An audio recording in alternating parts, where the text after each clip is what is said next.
এরকম একটা অঙ্ক এসছে এ ইস টু বি কত না 1/2:3/8। এইগুলোকে আমরা প্রথমে কি করব, প্রথমে আমরা একটা সংখ্যা আনার চেষ্টা করব, মানে এই যে a/b করেছি, a/b করেছি এবং করার পরে উপরে 1/2 তলায় 3/8।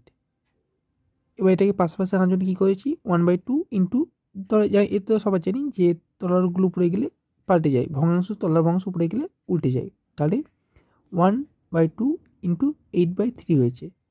ঠিক আছে, কাটাকুটি হয়েছে, 2-এর সাথে 8 কেটে 4 হয়েছে, তো 4/3। তারপরে বিসিটা করেছি, বিসি একইভাবে কাটাকুটি হয়ে কত হয়েছে 3/5। সিডিটাও করেছি, সিডিও কাটাকুটি করে ওই 2 দিয়ে 6কে কেটেছি 3 দিয়ে, 4কে 2 দিয়ে কেটেছি 2 দিয়ে, কত হলো 5 আর 2 10 আর 3 3 9। প্রথমে এটা বার করে নিয়েছি। এরপরে কী হবে দেখো, এরপর আমরা পরপর সাজিয়ে নিয়েছি। এ বি এর মান কত না 4/3, বিসি এর কত না 3/5 আর সিডি এর 10/9 করে নিয়েছি। এরপর আগের অঙ্কটা যে করানো হয়েছিল তার একই সূত্র, এ এর সাথে প্রথমে বি এর সাথে সি এর ইন্টু করে নিয়েছি, কত হয়েছে এ বি সি কত হয়েছে 4 × 3 × 10। তারপর বি এর সাথে উপরেগুলো করেছি, বি এর সাথে বি এর আবার সি এর, তো কেমন কী হবে বিবি সি 3 × 3 × 10।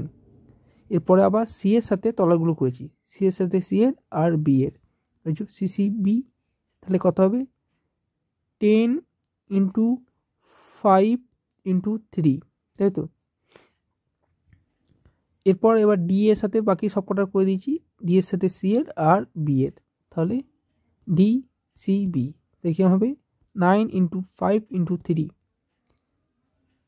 এরপর দেখো এরপর কী হয়েছিল, আমাদের কত করে বেরিয়েছিল 120 বেরিয়েছিল, 90 বেরিয়েছিল আর 15 বেরিয়েছিল আর 135 বেরিয়েছিল, 150 বেরিয়েছিল আর 135 বেরিয়েছিল। আমরা সবকটাকেই 15 দিয়ে যেহেতু ভাগ যাচ্ছে ভাগ করে দিয়েছিলাম, মানে কাটাকুটি করে ফেলেছিলাম। কত 15 8 120, 15 6 90, 15 10 150, 9 15 135। তারপর আমাদের উত্তর কত এসছে 8:6:10:9, অর্থাৎ অপশান